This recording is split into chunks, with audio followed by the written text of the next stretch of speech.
Good morning to all of you. So today we are going to discuss our notes on the chapter on equality. ठीक है? This is the very first chapter of your civics book and your chapter name is on equality. The notes which I have sent to you, it is already with you guys. Okay? So equality. What is equality? It is a situation in which everyone has the same rights and advantages. एक ये ऐसी situation होती है जब सबके पास क्या है, same rights होते हैं, सेम एडवांटेजेस होते हैं, उसको हम इक्वालिटी बोलते हैं. ठीक है, सबके साथ हम एक जैसा बिहेव कर रहे हैं, सबके पास सारी चीजें हैं. ठीक है, और जब आप सोसाइटी में इक्वल बिहेव करते हो उसको हम इक्वालिटी बोलते हैं. Now, universal adult franchisee. What is universal adult franchisee? It means that the right to vote should be given to all adult citizens without any discrimination of caste, class, religion, wealth, gender or social status.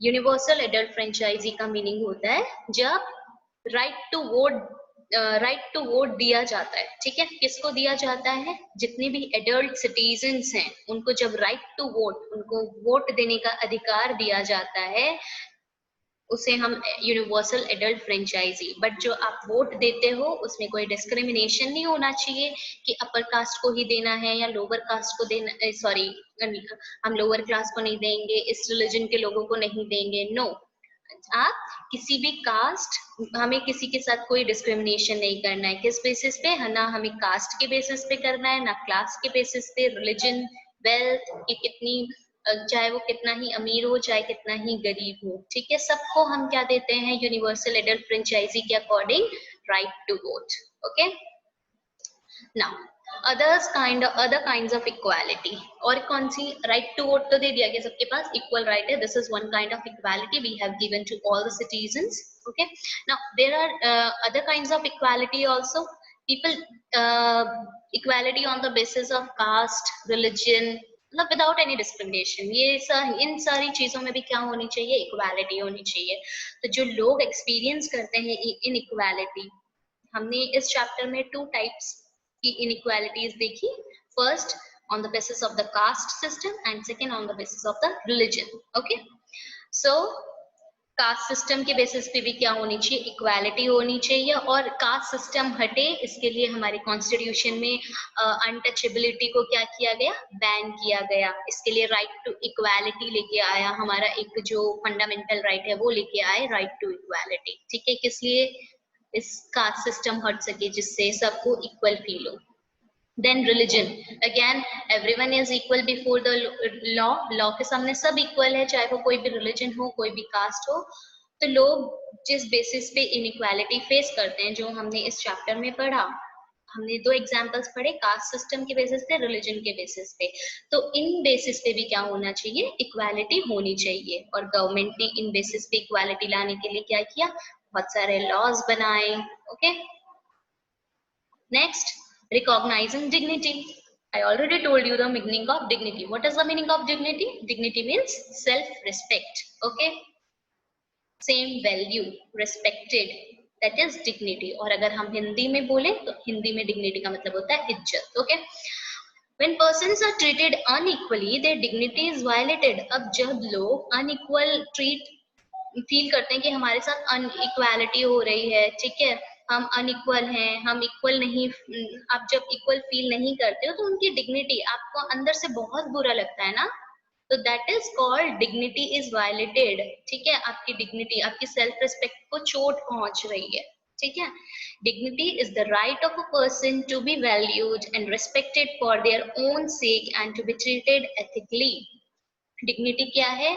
Dignity एक person का right है. क्या right है? कि उसे लोग क्या है? एथिकली ट्रीट करें, रेस्पेक्ट दें, उसको वैल्यू करें. ठीक है, this is called dignity. Now equality in Indian democracy. अब इंडियन डेमोक्रेसी में इक्वालिटी क्या है? The Indian constitution recognises every person as equal. This is the very first fundamental right of yours, right to equality. तो Indian constitution क्या recognise करता है? कि जितने भी लोग हैं, जितने भी सिटीजन्स हैं हमारे इंडिया में, वो सब क्या है? इक्वल है. The recognition of equality includes the following provisions in the constitution. अब रिकॉग्निशन मतलब फाइंड आउट करना, तो इक्वालिटी को रिकॉग्नाइज करने के लिए हमारे कॉन्स्टिट्यूशन में कुछ प्रोविजंस आए, ठीक है, क्योंकि लोग क्या कर रहे थे, लॉ नहीं था पहले तो उनको कोई डर नहीं था, ठीक है, तो कॉन्स्टिट्यूशन में बोला गया every person is equal before the law, law के सामने, गवर्नमेंट के सामने, ठीक है, सब क्या है, इक्वल है। हमारा कॉन्स्टिट्यूशन जो है सुप्रीम लॉ है हमारे कंट्री का, राइट, तो इस कॉन्स्टिट्यूशन में लिखा गया है every person is equal before the law, no person can be discriminated against on the basis of their religion, race, caste, place of birth, or whether they are female or male, sorry. So in our constitution every person is equal before the law, that means no one can be discriminated on the basis of their religion, कोई भी religion से वो belong करते हो, किसी भी race से belong करते हो, चाहे वो काला हो, गोरा हो, कुछ भी हो, ठीक है, कास्ट, किसी भी कास्ट से वो बिलोंग करता हो, चाहे वो हिंदू है, मुस्लिम है, सिख है, ईसाई है, जैन है, बुद्ध है, कोई भी हो, वो क्या है, इक्वल है। प्लेस ऑफ बर्थ, आप कहीं पे भी आपने बर्थ लिया हो, वेदर दे आर फीमेल और मैन, चाहे आप औरत हो, चाहे आप आदमी हो, या चाहे आप कोई भी जेंडर हो, आप क्या है, इक्वल है लॉ के सामने। सेकेंड क्या है, every person has access to all public places, जितनी भी पब्लिक प्लेसेस हैं, पब्लिक प्लेसेस चाहे कि आपका हॉस्पिटल्स हो गए, होटल्स हो गए, स्कूल्स हो गए, प्लेग्राउंड्स हो गए, पब्लिक पार्क्स हो गए, जितने भी आपके पब्लिक प्लेसेस हैं वहां पे क्या है, सबको एक्सेस है, कोई भी जा सकता है। ऐसा नहीं है कि आप मेल हो तो आप नहीं जा सकते हो, आप फीमेल हो तो नहीं जा सकते हो, आप इस रिलीजन से हो तो आपको यहाँ नहीं जाना है, no, everyone has access to all public places. Now untouchability has been abolished, very important point, untouchability को अबॉलिश किया गया। अब अनटचेबिलिटी क्या है, एक ऐसा लॉ बन गया कि अगर आप अनटचेबिलिटी को फॉलो करते हो तो आपको क्या हो सकती है, जेल हो सकती है, ठीक है, अनटचेबिलिटी को अबॉलिश किया, जिससे कि अब अनटचेबिलिटी अबॉलिश किया तो सब क्या है, इक्वली फील करेंगे, इक्वली अपने आप को फील करेंगे ना, so that's why untouchability has been also abolished. Now steps taken by the government to implement equality, कुछ steps भी लिए गए थे गवर्नमेंट की, ठीक है, क्या steps थे वो, the two ways in which the government has tried to implement the equality that is guaranteed in the constitution is, दो चीजें जो गवर्नमेंट ने इक्वालिटी लाने के लिए इक्वालिटी इंप्लीमेंट करने के लिए ट्राई किया, तो वो हमारे कॉन्स्टिट्यूशन के अंदर दो चीजें क्या लेकर आई गवर्नमेंट, फर्स्ट थ्रू लॉज के थ्रू उन्होंने क्या किया, इक्वालिटी लाने की कोशिश की, जैसे अनटचेबिलिटी को अबॉलिश कर दिया, ये क्या है, लॉ है। Second, through government programs or schemes, one of the steps taken by the government includes the midday meal scheme. Now second step क्या था, गवर्नमेंट ने क्या लिया, गवर्नमेंट प्रोग्राम्स बनाए, स्कीम्स बनाई, ठीक है, और जैसे कि आपकी बहुत सारी स्कीम्स चलती है, जैसे अन्नपूर्णा स्कीम चल रही है, बहुत सी ऐसे बहुत सारी स्कीम्स चलती है, ठीक है, उसमें से एक स्कीम जो आपके बुक में गिवन है वो है mid day meal scheme. Mid day meal scheme क्या है, पहले जो lower caste, sorry I am very sorry, not lower caste, जो पुअर पीपल थे वो लोग अपने बच्चों को क्या है, स्कूल नहीं भेजते थे, ठीक है, अब मिड डे मील स्कीम को लॉन्च करने से, मिड डे मील स्कीम कहाँ लॉन्च हुआ था, तमिलनाडु में हुआ था। मिड डे मील स्कीम पहला स्टेट था तमिलनाडु, आफ्टर दैट 2001 में सुप्रीम कोर्ट ने बोल दिया कि सब सारे स्कूल्स को, जितनी भी पब्लिक स्कूल्स हैं, गवर्नमेंट स्कूल्स हैं, वहां पे मिड डे मील स्कीम चलना जरूरी है। तो इस स्कीम के अकॉर्डिंग क्या था, सब लोगों को कुक्ड फूड क्या है, स्कूल में मिलेगा, ठीक है, जिसमें आपका न्यूट्रिशन का भी ध्यान दिया जाएगा। तो अब पहले क्या होता था, लोग अपने घर चले जाते थे बच्चे खाना खाने के लिए और उसके बाद आते नहीं थे, तो इससे अटेंडेंस भी इम्प्रूव हुई एंड काफी कुछ पॉजिटिव इम्पैक्ट्स थे। तो क्या करती है गवर्नमेंट, पहले इक्वालिटी लाने के लिए लॉज बनाती है, ठीक है, गवर्नमेंट ने ट्राई किया लॉ बनाने की, उसके बाद कुछ पॉलिसीज और प्रोग्राम्स भी उन्होंने लॉन्च किए, ठीक है। Second is the civil, next topic है सिविल राइट्स एक्ट ऑफ 1964। अब ये सिविल राइट्स एक्ट क्या है, मैंने आपको बताया कि अदर डेमोक्रेसीज में भी क्या होता है, अदर डेमोक्रेसीज में भी आपके प्रॉब्लम्स होती है, ठीक है, कि डेमोक्रेटिक कंट्री है तो वहां पे भी इक्वालिटी की प्रॉब्लम फेस करने को मिलती है। तो एक सिविल राइट्स एक्ट है, सिविल राइट्स एक्ट ऑफ 1964, वो यूएसए का एक्ट है। इस एक्ट के according this act prohibited discrimination on the basis of This act prohibited discrimination on the basis of race, religion or national origin. ये जो act है क्या प्रोहिबिट करता है? प्रोहिबिट मतलब बैन करना। क्या प्रोहिबिट करता है? कि जितने भी लोग हैं उनको हम रेस के बेसिस पे, रिलीजन के बेसिस पे और नेशनल ओरिजिन के बेसिस पे डिस्क्रिमिनेट नहीं करेंगे। ये भी बताता है कि सारे स्कूल्स में अब ब्लैक्स, अफ्रीकन अमेरिकन और अमेरिकन जो ब्लैक्स थे, व्हाइट्स थे, सब जा सकते हैं, सारे बच्चे जा सकते हैं, उनको सेपरेट स्कूल्स अटेंड करने की जरूरत नहीं है। ओके, so this is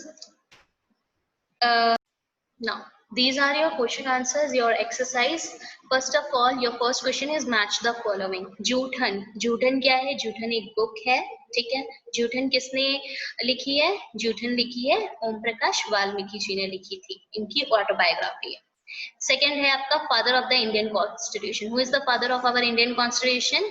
कौन है हमारे फादर इंडियन कॉन्स्टिट्यूशन के? इंडियन कॉन्स्टिट्यूशन के फादर कौन है? Doctor B R Ambedkar. Okay, next है universal adult franchise. Universal adult franchise, what is the meaning of universal adult franchise? Right to vote.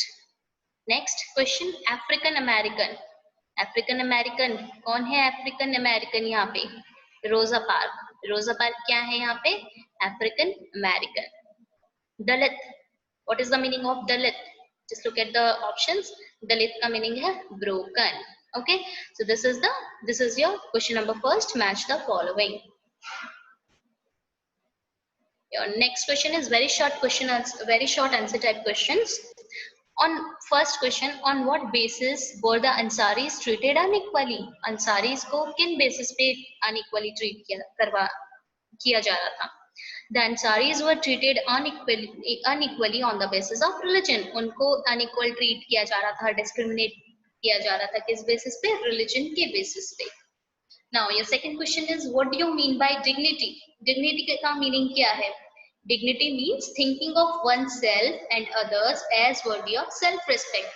हम सबको क्या है? इक्वली ट्रीट करना चाहिए, सेल्फ रेस्पेक्ट, सबकी क्या होती है? सेल्फ रेस्पेक्ट होती है। So it means thinking of oneself and others as worthy of self respect.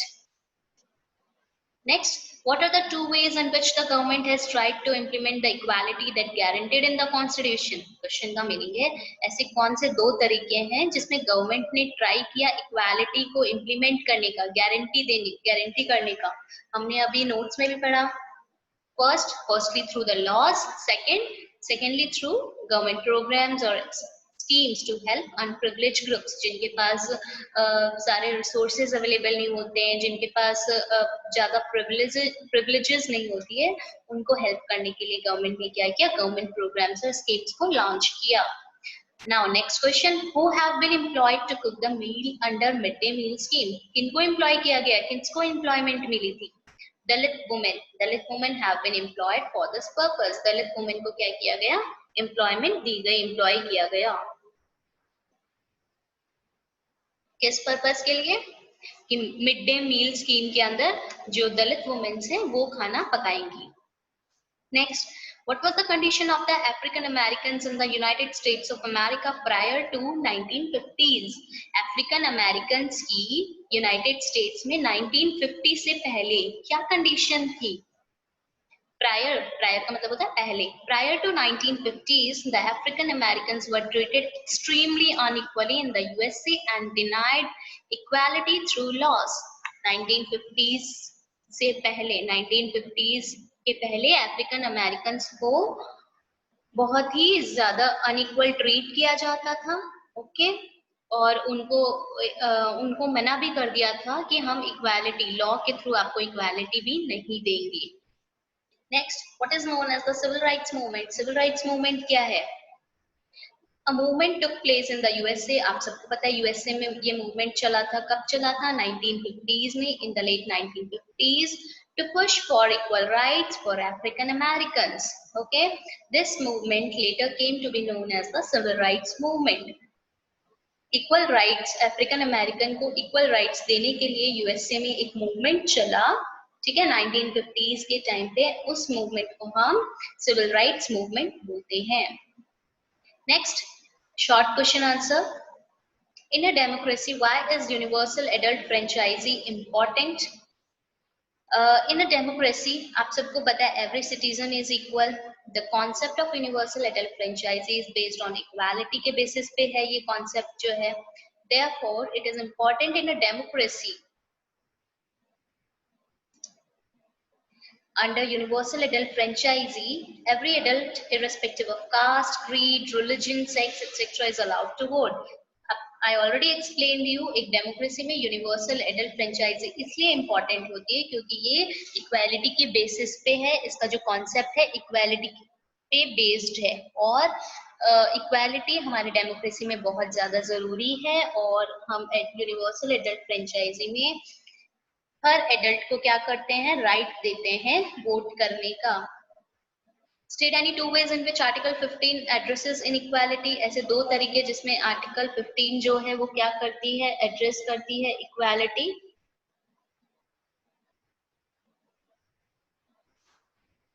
Article 15, the state shall not discriminate any citizen on grounds of religion, race, caste, sex, place of birth, etc. जो state है किसी भी citizen को discriminate नहीं करेगी, किसी के साथ भेदभाव नहीं करेगी, उसके रिलीजन के बेसिस पे, रेस के बेसिस पे, कास्ट के बेसिस पे, सेक्स के बेसिस पे, place of birth and etcetera किसी भी बेसिस पे उसको डिस्क्रिमिनेट नहीं करेगी। Next, every individual has access to shops, public restaurants, hotels and places of entertainment. जितने भी इंडिविजुअल्स हैं वो क्या कर सकते हैं, उनके पास क्या है, एक्सेस है। एक्सेस मतलब पहुंच है, वो जा सकते हैं public restaurants, shops, hotels etcetera. ठीक है। Now next question is, in what ways was Om Prakash Valmiki experience similar to that of the Ansaris? Both Om Prakash, हमने देखा both Om Prakash Valmiki and Ansaris were subjected to discrimination. I already explained you, दोनों को ही discrimination face करना पड़ा था। Om Prakash was not allowed to sit with other students in the classroom and was made to sweep the school and the playground only because he was a Dalit. दलित थे बस इसलिए उनको बच्चों के साथ क्लासरूम में बैठने नहीं दिया जाता था। ठीक है। और उनसे स्कूल की सफाई भी करवाई जाती थी। Similarly, the Ansaris were not given a flat in a locality where lived the people belonging to religion other than theirs. ठीक है। उनके रिलीजन के जो उनका रिलीजन क्या था, मुस्लिम था, तो उस लोकेलिटी में रहने नहीं दिया जहाँ पे उनके रिलीजन के लोग नहीं रहते थे। The moment the landlady came to know about their names, she declined to rent the house. In both the cases, the dignity of a person is violated. दोनों ही केस में dignity जो है, जो सेल्फ रिस्पेक्ट है, violet हुई थी। Civil rights act of 1964 क्या है, ये एक्ट प्रोहिबिट करता है on the basis of race, religion, national origin. ठीक है। स्कूल्स ओपन थी अफ्रीकन अमेरिकन के लिए। So this is civil rights movement. Now long answer type question, what are the provisions made in the constitution to recognize equality? Everyone is equal before the law. No person can be discriminated. Every person has access to all public places. All persons can use publicly available wells, roads, etc. And untouchability has been abolished. So these are your exercise. You have to complete it and send to me. Till then, take care of yourself. Stay safe. Thank you for joining the class, beta.